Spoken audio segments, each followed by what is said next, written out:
Hello guys, welcome back again. तो IBPS की तरफ से स्पेशलिस्ट ऑफिसर की पोस्ट निकल के आ चुकी है। यहाँ पे कुल मिला के 18 प्लस वैकेंसी है। तो आज के वीडियो में हम इसकी सारी जानकारी देखने वाले हैं। सबसे पहले हम बात करेंगे एलिजिबिलिटी की, पोस्ट की बात करेंगे, सिलेक्शन किस तरह से होगा और भी कुछ इंपॉर्टेंट पॉइंट्स को डिस्कस करेंगे इस वीडियो में। तो आपको वीडियो को सिर्फ अंदर देखना है। चलिए शुरू करते हैं इस वीडियो को। तो गाइस, नोटिफिकेशन आप स्क्रीन के ऊपर देख सकते हो। यहाँ पे सबसे पहले आपको पोस्ट बता रखी है। तो यहाँ पे आईटी ऑफिसर की पोस्ट है, एग्रीकल्चर फील्ड ऑफिसर की पोस्ट है, राजभाषा अधिकारी की पोस्ट है और यहाँ पे लॉ ऑफिसर की पोस्ट है, एचआर और पर्सनल ऑफिसर की, मार्केटिंग ऑफिसर की। तो कुल मिलाकर 6 पोस्ट यहाँ पे निकाली गई, आप देख सकते हो। तो गाइस, यहाँ पे नीचे आप देख सकते हो, यहाँ पे आपको पार्टिसिपेटिंग बैंक्स बता रखी है। तो जो पार्टिसिपेटिंग बैंक्स आप देख पा रहे हो, bank of Baroda, Canara bank, Indian overseas bank, UCO bank, bank of India, central bank of India, Punjab national bank और इस तरह से यहाँ पे इन बैंक्स के ऊपर आपका अलॉटमेंट होने वाला है। तो जब आप यहाँ पे शॉर्टलिस्ट हो जाओगे उसके बाद में आपका यहाँ पे अलॉटमेंट होगा। तो सिलेक्शन प्रोसेस के आगे हम बात करेंगे। तो यहाँ पे आप देख सकते हो, नीचे आपको टेंटेटिव डेट्स बता रखी है। तो ये डेट्स चेंज भी हो सकती है। सबसे पहले यहाँ पे आप देख सकते हो, ऑनलाइन एप्लीकेशन को एडिट करने की, मॉडिफिकेशन करने की जो डेट है वो यहाँ पे आपको बता रखी है। तो 3 नवंबर 2021 से लेकर 23 नवंबर 2021 तक आप एप्लीकेशन कर सकते हो। 23 नवंबर लास्ट डेट एप्लीकेशन करने की। यहाँ पे पेमेंट भी करने के लास्ट डेट 23 नवंबर 2021। इस डेट के दौरान यहाँ पे पेमेंट कर सकते हो। यहाँ पे देखिए, प्रिलिमिनरी आपकी एग्जामिनेशन होने वाली है जिसका कॉल लेटर दिसंबर मंथ में आ जाएगा और वो जो एग्जामिनेशन रहेंगी वो ऑनलाइन रहेंगी आपकी 26 दिसंबर 2021 को। उसकी डेट बता रखी है। यहाँ पे रिजल्ट आपका जनवरी 2022 में लगाया जाएगा। उसी के बाद में जो मेन एग्जामिनेशन रहेंगी उसका कॉल लेटर जनवरी 2022 में आ जाएगा और आपकी जो मेन एग्जामिनेशन रहेंगी वो 30 जनवरी 2022 को रहने वाली है। और यहाँ पे आपका जो रिजल्ट रहेगा मेन एग्जामिनेशन का वो फरवरी मंथ में लगा दिया जाएगा 2022 के। और आगे उसके बाद का इंटरव्यू होने वाला है। लास्ट में आपका इंटरव्यू होगा जिसका कॉल लेटर फरवरी 2022 को आ जाएगा और इंटरव्यू आपका फरवरी या फिर मार्च मंथ में कंडक्ट किया जाने वाला है और अलॉटमेंट आपका अप्रैल 2022 में हो जाएगा। इस तरह से टेंटेटिव शेड्यूल डेट यहाँ पे आपको बता रखी थी। ये डेट्स चेंज भी हो सकती है। यहाँ पे गए सभी अपडेट्स के लिए, अनाउंसमेंट के लिए आप इस ऑफिशियल वेबसाइट को चेक कर सकते हो। इसकी लिंक मैंने आपको डिस्क्रिप्शन बॉक्स में दे दी है, यहाँ पे आप यहाँ पे भी देख सकते हो। नीचे बात कर लेते हैं एलिजिबिलिटी क्राइटेरिया की। तो यहाँ पे ऑल इंडिया से कैंडिडेट्स अप्लाई कर सकते हैं। एज लिमिट आपका पे पोस्ट वाइज बता रखा है। तो जो एज रहेगा आपका वो मिनिमम 20 साल चाहिए और मैक्सिमम 30 साल। यहाँ पे आपका एज जो रहेगा वो 1 नवंबर 2021 तक काउंट किया जाएगा। नीचे आप देख सकते हो, पोस्ट वाइज आपको एज लिमिट बता रखा है। तो यहाँ पे आईटी ऑफिसर के लिए क्वालिफिकेशन आप देख सकते हो, जिनका भी 4 साल का इंजीनियरिंग या फिर टेक्नोलॉजी में डिग्री कंप्लीट है इन स्ट्रीम्स के अंदर, इन ब्रांचेस के अंदर, तो वहाँ पे अप्लाई कर सकते हैं। जैसे कि आप देख सकते हो, कंप्यूटर साइंस में, कंप्यूटर एप्लीकेशन में, आईटी में, इलेक्ट्रॉनिक्स और इलेक्ट्रॉनिक्स एंड टेलीकम्युनिकेशन में, इलेक्ट्रॉनिक्स एंड कम्युनिकेशन में या फिर इलेक्ट्रॉनिक्स एंड इंस्ट्रूमेंटेशन में। तो यहाँ पे यदि गाइस और करके बताया है, यदि आपका पोस्ट ग्रेजुएशन भी रहता है तो भी आप अप्लाई कर सकते हो। इन स्ट्रीम में से यदि आपका पोस्ट ग्रेजुएशन कंप्लीट है तो भी आप अप्लाई कर सकते हो। या फिर आपका ग्रेजुएशन हुआ है और आप ये जो एग्जामिनेशन है DOE ACC B लेवल की, वो एग्जामिनेशन यदि आप पास हो गए हो तो भी आप अप्लाई कर सकते हो आईटी ऑफिसर स्केल 1 की पोस्ट के लिए। तो यहाँ पे सेकंड पोस्ट है एग्रीकल्चर ऑफिसर की। इस पोस्ट के लिए जिनका भी 4 साल की डिग्री कंप्लीट है इन फील्ड में से, एग्रीकल्चर में से या फिर हॉर्टिकल्चर में से या फिर एनिमल हस्बेंड्री में से, पिसिकल्चर, या फिर आप देख सकते हो यहाँ पे कई तरह की आपको ब्रांचेस दिखाई दे रही है। इनमें से आपका 4 साल का डिग्री कंप्लीट है, आप पे एग्रीकल्चर ऑफिसर पोस्ट को अप्लाई कर सकते हो। तो यहाँ पे राजभाषा अधिकारी पोस्ट के लिए जिसका भी पोस्ट ग्रेजुएशन डिग्री कंप्लीट है हिंदी सब्जेक्ट में से, वहाँ पे अप्लाई कर सकते हैं। और यहाँ पे आपका ग्रेजुएशन लेवल में इंग्लिश ये सब्जेक्ट भी रहना चाहिए। यहाँ पे यदि क्वालिफिकेशन आपके पास में नहीं है तो आपका पोस्ट ग्रेजुएट डिग्री संस्कृत में कंप्लीट है और इंग्लिश और हिंदी ये आपके ग्रेजुएशन लेवल में सब्जेक्ट है तो भी आप अप्लाई कर सकते हो।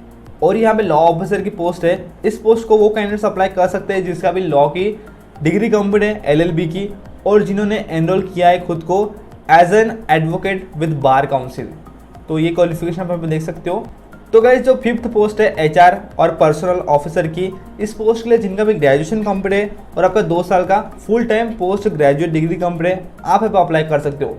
या फिर आपका ग्रेजुएशन कंप्लीट है और आपका पोस्ट ग्रेजुएट डिप्लोमा कंप्लीट है in personnel management, industrial relations, HR, HRD, social work, labour law, तो भी आप अप्लाई कर सकते हो। तो 2 तरह के क्वालिफिकेशन आपको बता रखे हैं।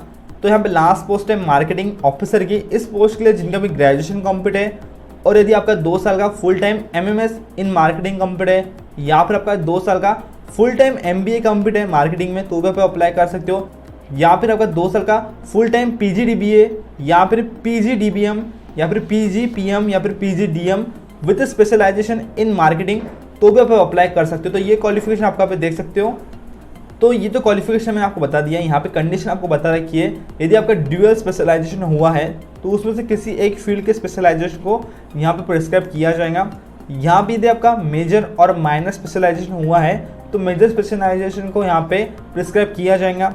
और यदि आपका पीजी डिग्री एमएमएस और एमबीए में से हुआ है या फिर पीजी डिप्लोमा आपका हुआ है विथ मोर देन 2 स्पेशलाइजेशन, या फिर यानी कि 2 से ज़्यादा स्पेशलाइजेशन में, तो आप अप्लाई नहीं कर सकते।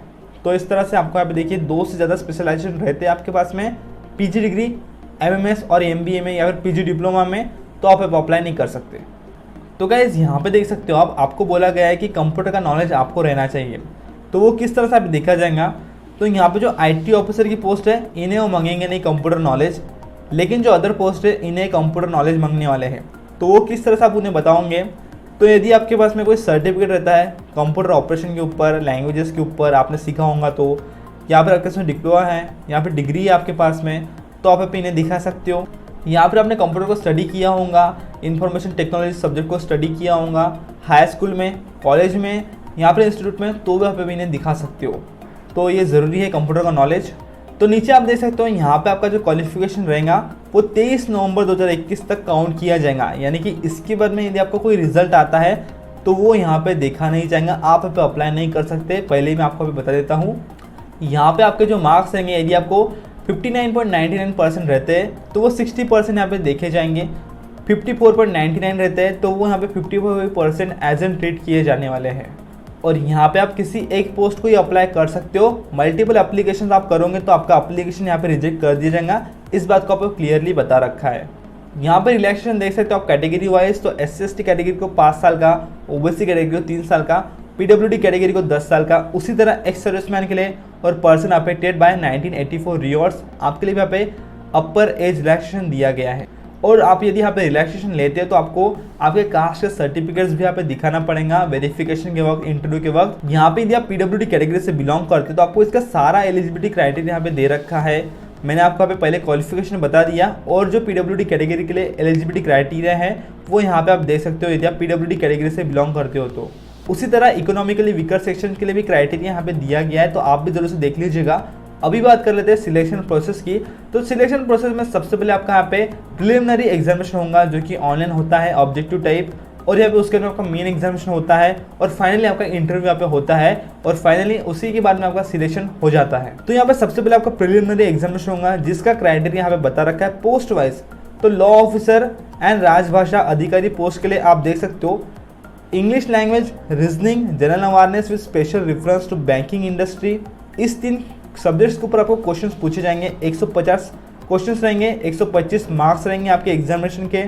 और आप देख सकते हैं यहाँ पे मीडियम ऑफ एग्जाम इंग्लिश में देना पड़ेगा, इंग्लिश लैंग्वेज का, और जो बाकी के सब्जेक्ट हैं वो आप इंग्लिश एंड हिंदी लैंग्वेज में दे सकते हो। यहाँ पे 40-40 मिनट सभी तीनों सब्जेक्ट्स को दिए जाने वाले हैं। तो ये तो हुआ 2 पोस्ट के लिए जो पहले मैंने आपको बताई। यहाँ पे उसी के बाद में IT ऑफिसर के लिए, एग्रीकल्चर फील्ड ऑफिसर के लिए, HR personal officer and marketing officer के लिए भी आप यहाँ पे देख सकते हो क्वालिफिकेशन। तो आपका भी सेम क्वालिफिकेशन यहाँ पे बता रखा है, लेकिन थर्ड जो था वो क्वांटिटेटिव एप्टीट्यूड का यहाँ पे सब्जेक्ट दिया गया है, और 125 मार्क्स आपको भी रहने वाला है। यहाँ पे 150 क्वेश्चन आपके भी इसमें रहेंगे, सेम है बाकी का सब। नीचे आएंगे हम तो यहाँ पे आपको मेन एग्जामिनेशन क्राइटेरिया बताया है। यदि आप प्रिलिमिनरी एग्जामिनेशन पास हो जाते हो तो उसी के बाद आपको मेन एग्जामिनेशन में बुलाया जाएगा, शॉर्टलिस्ट किया जाएगा।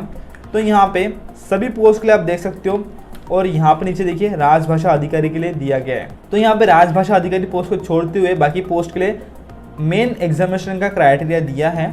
तो प्रोफेशनल नॉलेज आपको रहना चाहिए। इसके ऊपर आपकी टेस्ट होने वाली है, 60 क्वेश्चंस रहेंगे 60 मार्क्स के लिए। इंग्लिश या फिर हिंदी लैंग्वेज में आप दे सकते हो, 45 मिनट्स यहाँ पे रहने वाले हैं। यहाँ पे देखिए राजभाषा अधिकारी पोस्ट के लिए professional knowledge objective, professional knowledge descriptive. तो 45 क्वेश्चन ऑब्जेक्टिव में रहेंगे और 2 यहाँ पे क्वेश्चंस डिस्क्रिप्टिव में रहने वाले हैं। 60 मार्क्स का आपका एग्जामिनेशन रहेगा। इंग्लिश या फिर हिंदी लैंग्वेज में आप दे सकते हो, 30-30 मिनट दोनों को दिए जाने वाले हैं। तो गाइस यहाँ पे आपको नोट बता रखा है। तो ये बोलते हैं कि आपका जब प्रिलिमिनरी एग्जामिनेशन रहेगा तब आपको कॉल लेटर वहाँ पे लेके जाना पड़ता है। उसके ऊपर आपका सारा डिटेल्स रहता है एग्जामिनेशन का। वो कॉल लेटर आप डाउनलोड कर सकते हो उनकी वेबसाइट पे से, और मैं डेट आपको पहले ही बता दी। तो आपको वहाँ पे आपका आइडेंटिटी सर्टिफिकेट, कॉल लेटर और 2 पासपोर्ट फोटोग्राफ लेके जाना पड़ता है ओरिजिनल। तो यहाँ पे देखिए जब आप जाओगे तो वो आपके कॉल लेटर को स्टैम्प करेंगे, जो वहाँ का स्टाफ रहेंगे एग्जाम सेंटर का स्टाफ, वो आपके कॉल लेटर को स्टैम्प करेंगे, ऑथेंटिकेट करेंगे और आपका कॉल लेटर वो लेने वाले नहीं है, वो कलेक्ट नहीं करेंगे, वो आपको ही दे देंगे वहाँ पे। और वही कॉल लेटर अब जब आप मेन एग्जामिनेशन को आओगे, जब आप शॉर्टलिस्ट हो जाओगे मेन एग्जामिनेशन के लिए, आपने प्रिलिमिनरी एग्जामिनेशन पास कर दी, आप मेन एग्जामिनेशन जा रहे हो, तब आपको वहाँ पे ये कॉल लेटर लेके आना पड़ेगा, प्रिलिमिनरी का भी और मेन एग्जामिनेशन का भी। तो दोनों कॉल लेटर आपको यहाँ पे लाना पड़ेगा। ऐसा यहाँ पे आपको बता रखा है, इस पॉइंट में आप देख सकते हो, ये दोनों कॉल लेटर आपको लाना है और आपका आधार कार्ड, आइडेंटिटी सर्टिफिकेट आपको लाना पड़ेगा और आपके 2 पासपोर्ट फोटोग्राफ को यहाँ पे लाना है मेन एग्जामिनेशन के वक्त। तो मेन एग्जामिनेशन के वक्त आपको 2 कॉल लेटर लगने वाले, इस बात को आपको ध्यान रखना है। यहाँ पे देखिए नीचे आपको बता रखा है कि आपके एग्जामिनेशन में 0.25 मार्क्स का नेगेटिव मार्किंग भी रहता है, इस बात को आप ध्यान रख सकते हो। और फाइनल जो स्टेज है सिलेक्शन प्रोसेस की, वो है आपका इंटरव्यू। तो इंटरव्यू आपका किस तरह से होगा, तो जब आप मेन एग्जामिनेशन पास हो जाते हो तो उसके बाद आपको इंटरव्यू के लिए शॉर्ट लिस्ट किया जाएगा। 100 मार्क्स का आपका इंटरव्यू रहने वाला है। सभी कैटेगरीज को 40% चाहिए पास होने के लिए, लेकिन SC, ST, PWD और OBC कैटेगरी को 35% चाहिए इंटरव्यू में पास होने के लिए। तो यहाँ पे जो फाइनल सिलेक्शन होगा उसमें आपके मेन एग्जामिनेशन का 80% वेटेज रहेगा और इंटरव्यू का 20% वेटेज रहने वाला है। आपको इंटरव्यू के वक्त कौन से डॉक्यूमेंट्स लेके जाना है वो नोटिफिकेशन में बता रखा है, मैंने इसे हाईलाइट कर दिया है। तो यहाँ पे कॉल लेटर आपको लेके जाना पड़ेगा इंटरव्यू का। उसी के बाद में यहाँ पे देखिए आपको आपका एप्लीकेशन फॉर्म भी लेकर जाना है। तो जब आप एप्लीकेशन करोगे ना तो उसकी प्रिंटआउट आपको निकाल लेनी है, वो ज़रूरी है। नीचे देखिए आपको डेट ऑफ बर्थ का सर्टिफिकेट आपको लेके जाना पड़ेगा, या फिर आप 10th की स्कूल लिविंग मार्कशीट भी लेके जा सकते हो, या फिर आप 10th का स्कूल लिविंग सर्टिफिकेट भी लेके जा सकते हो। नीचे देखिए आइडेंटिटी कार्ड के लिए यानी कि आधार कार्ड आपको लेके जाना है, मार्कशीट लेके जाना है क्वालिफिकेशन के सारी आपकी, और 23 नवंबर 2021 के पहले की आपका रिजल्ट रहना चाहिए। यहाँ पे देखिए कास्ट सर्टिफिकेट लेके जाना है सभी कैटेगरीज को, EWS कैटेगरी को इनकम एसेस certificate, disability certificate for PWD category, ex serviceman को आपको सारे डॉक्यूमेंट्स लेके जाना है, यहाँ पे आप देख सकते हो। और जो गवर्नमेंट एम्प्लॉय है आप यदि अप्लाई कर रहे हो तो आपका इसमें नो ऑब्जेक्शन सर्टिफिकेट भी रहना चाहिए, आपको वो लेके जाना है इंटरव्यू के वक्त। यदि आपको एक्सपीरियंस रहता है तो आप एक्सपीरियंस का भी सर्टिफिकेट यहाँ पे लेके जा सकते हो, वो आपके लिए थोड़ा बेनिफिशियल रह सकता है आपके सिलेक्शन प्रोसेस के लिए। तो यहाँ पे इस तरह से बता रखा है। तो प्रिलिमिनरी एग्जामिनेशन में जब आप जाओगे तो कॉल लेटर तो आपको लेके ही जाना है, आइडेंटिटी कार्ड भी आपको लेके जाना है और फोटोग्राफ भी, लेकिन आपको कोविड-19 का भी ध्यान रखते हुए mask, gloves, personal transparent water bottle, personal sanitiser, एक सिंपल पेन आपको लेके जाना है। तो नोटिफिकेशन में नीचे आपको एप्लीकेशन की प्रोसेस बता रखी है। एप्लीकेशन करते हुए आपको photograph, signature, left hand thumb impression लगने वाला है और हैंड रिटन डिक्लेरेशन भी लगने वाला है। तो हैंड रिटन डिक्लेरेशन का नीचे आपको परफॉर्मा दिया गया है, तो यहाँ पे देख सकते हो यही वो हैंड रिटन डिक्लेरेशन।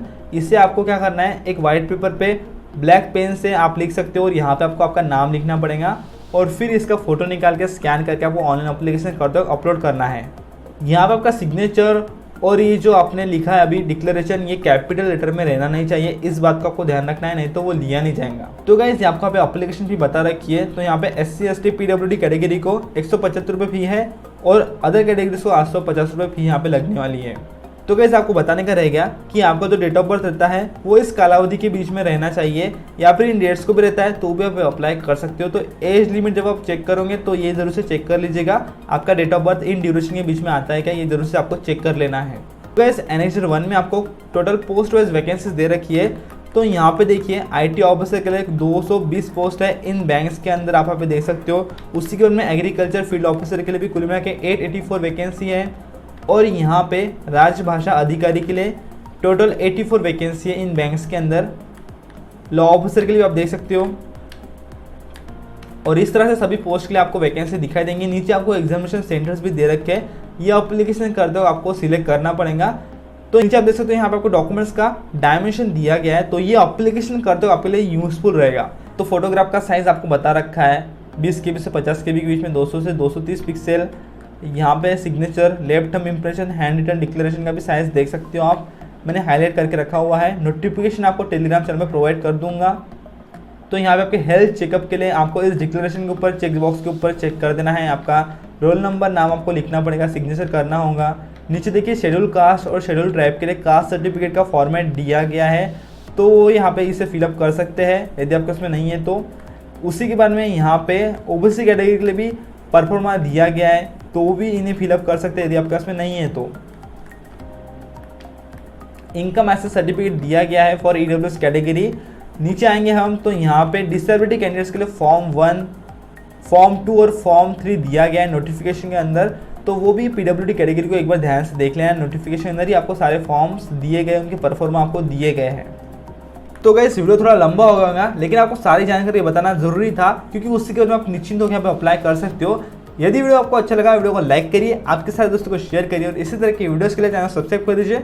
मैं मिलता हूं आपको अगली वीडियो में, तब तक के लिए जय हिंद, वंदे मातरम।